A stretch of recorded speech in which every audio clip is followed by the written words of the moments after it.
Masaları kuruldu, acılar unutuldu. Kül olmuş gençliğim sana tutuldu.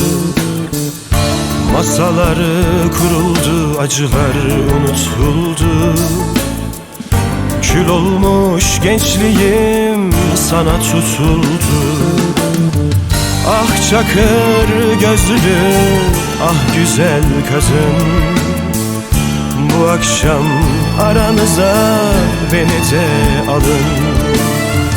Zaten ben yazarım, başkası söyler.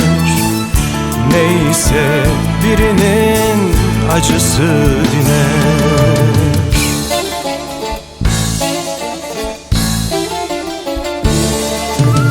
İnan bu şarkıda, inan bu akşamda, İnan geçmeyecek adım.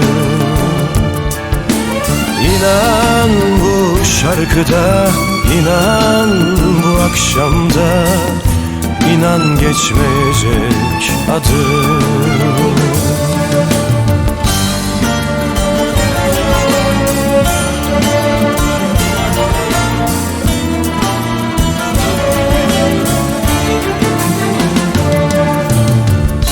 Hayatım sensiz belki de kimsesiz. Seni bana yazmış Tanrım çaresiz. Hayatım sensiz belki de kimsesiz. Seni bana yazmış Tanrım çaresiz. Ah çalı saçlı, ah güzel kadın, bu akşam benim de yaramı sarın. Zaten ben yazarım, başkası söyler. Neyse birinin acısı diner.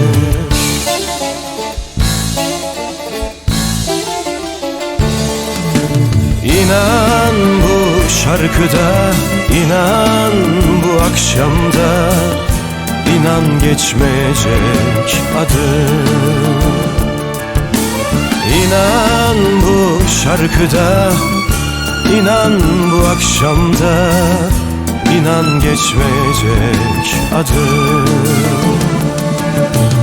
İnan bu şarkıda, inan bu akşamda, İnan geçmeyecek adım.